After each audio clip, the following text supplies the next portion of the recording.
Hi everyone, it's Margaret here with 60andMe.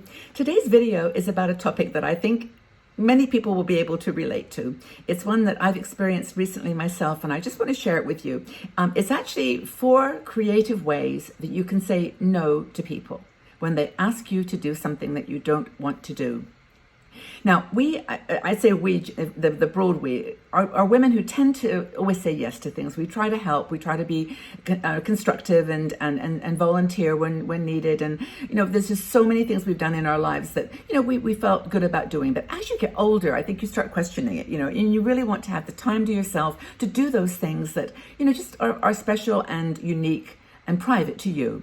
But people assume you're retired, so you don't need, you have plenty of time, plenty of time on your hands. You can be, you can be asked to help with a grocery run, or perhaps something around the house, or maybe babysit the grandchildren, and maybe that's something you love to do. So all these things, maybe your own choice, but there are some that you definitely don't want to be doing, and I think a lot of people can't say no. So Cheryl Nicholson, one of our bloggers, had a really good article on just how to do this in a way that is going to work, in a practical way. And this is there are some very specific ways you can stand, the way you can use your voice.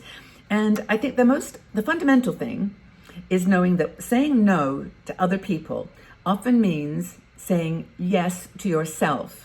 That is the key thing I think that we need to remember. Now, if you ever listen to conversations, just close your eyes sometimes where you're sitting somewhere and listen to a conversation, you can see and you can hear the way that people are saying things in a way that's more effective, in a more authoritative or more, sort of convincing. And I think a lot of the challenge that we face when people ask us to do things as we're getting older is that we just don't know how to say, oh, no, I don't think so. We say it in a way that indicates that it's open to negotiation, and we don't actually want to do that. Now, I think the most important thing, where do you start? Be kind and be generous to other people, of course. Always see the best in other people. I mean, to me, that's kind of a fundamental rule. So people are not going to be asking you to do things, to hurt you or to put you in a negative position. They just see you as someone that's helped in the past, or, you've got some expertise that they need, or some time that they see that you've got available. And you have to just not be cruel about it. If you have to say no to someone, say it with a good heart, say it in a way that people understand you're putting yourself first. And I think that's the secret. So always look for the best. First thing that Cheryl talks about is where you start by asking yourself, when someone asks you if you would do something for them, the following questions. Will it advance my life or the life of others? Is it going to make your life richer and fuller and happier?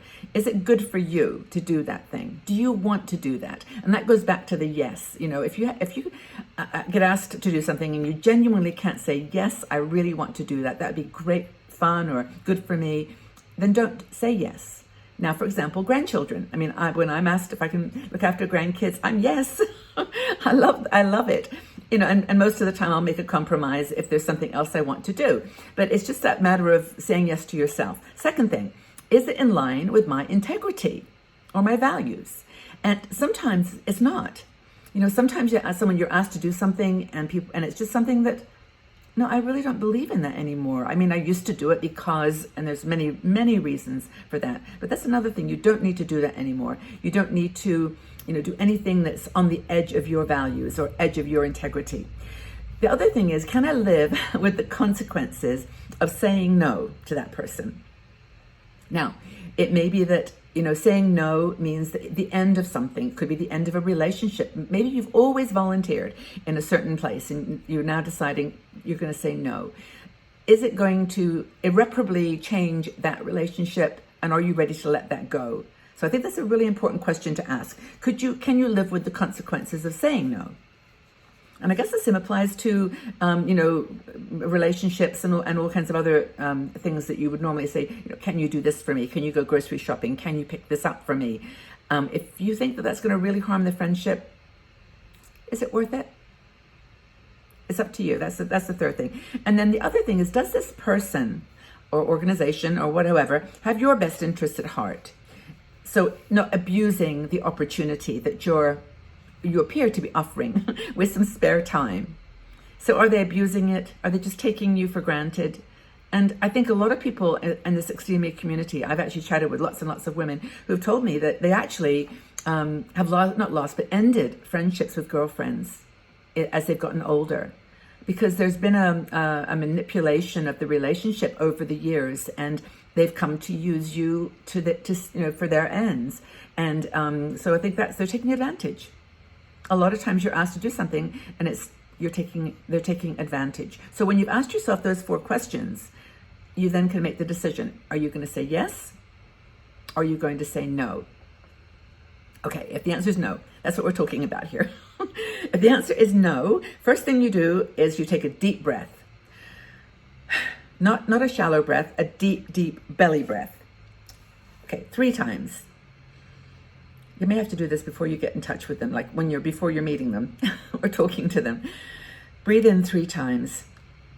And then, in a strong, deep voice, lower your voice. Don't be talking like this, because it sounds so assertive, it sounds so uncertain. You just don't know what you really want. Talk with a deeper voice. Now, these are 4 examples. And I'm going to make sure I read these properly, because when I read these, it was like, that is so cool. Those are exactly what I should have known about. So say, no, I can't do that errand on Thursday, so I can help you on Saturday. So you're not saying no completely, but if that's maybe enough. You may want to help, but you just can't do it that day. No, I can't do it on Thursday, but I'm free on Saturday. Would that help? Another way to approach that would be, for example, no, I don't want to host the holiday this year, but I can host the holiday next year. So you're not like shutting everybody off. You're still saying, yes, I'd be happy to do that, but not now. No, I don't want to do that right now. The other one, this is a very common one where you had an affiliation with a group. So you might say, you don't want to volunteer, or you don't want to be in the group. You don't want to be a leader in that group anymore. Maybe you've led a committee or you've been in a group. No, I have served actively with this group now for 5 years, and I think it's best to grow some new members. Have you thought about asking Julie to take on this responsibility? I like that one. It's like, no, I served actively with this group, and I think it's time for new members.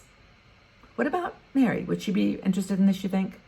Shouldn't have raised my voice there. But, what about Mary? The final one is, well, this is not the final one, just the example. No, I cannot help with the church garage sale, but I'm happy to bake or give a donation. So your time gets shifted from standing there at a fair selling cakes to actually baking some cakes. You're helping. Or if you can't even do that, like me, nobody would want my cakes. Although I did make some Morning Glory cupcakes the other day, and they were awesome. I have to admit, the problem is they only last one day, and you could only eat so many Morning Glory muffins in one day. I tried my best. Anyway, the point is you can bake, you can give a donation. You don't have to cut everything off. You just have to be offering what works for you. So the next thing that she says is, now expect there to be a pause. They're used to getting yes. You've always said, sure, no problem. They just now have got to grasp this, and they might come back with the following techniques. Guilt. What do you mean, no? I need you on my team. I've always had you on my team. Don't you feel any responsibility to this group? Guilt. Whining. But your house is bigger. We need you to hold the meeting there. Your house is bigger. You've got a bigger kitchen. We need a big kitchen. They whine, complain, make you feel bad.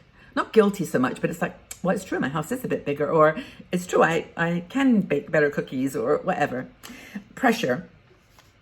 Margaret, everybody's counting on you. How small do you feel when they say that? Everybody's counting on you. That's supposed to make you feel good. Like, that's supposed to make you feel like you want to help. Do anything they ask. We need you to be there. I don't have anyone else to ask. Don't buy that one. It's okay. Just go back to that point of, no, I'm not going to do this.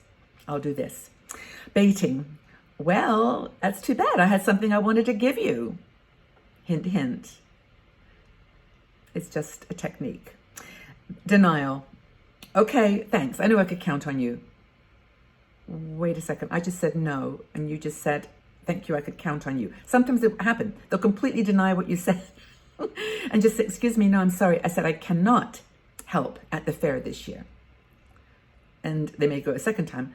Okay, that would be great. Well, maybe we'll just do a few hours or what? No. One thing I want to remind you, and I've said it before in videos, no is a complete sentence. You don't have to explain why no or how no. You just no. No. And don't say thank you. Say no. Or you can say thank you for understanding. And that goes back to the thing of being nice. I mean, don't be mean to people. But, you know, if you do want to do it and you're just tired, you may think of another option. But if you really honestly have reached the point where you want to do a different, but hold your ground. Repeat, if necessary, 3 times, says Cheryl. Repeat your sentence. And eventually it will get through. Convey with strong voice, lower voice, and don't say, I'm sorry. Don't say, I'm sorry. No.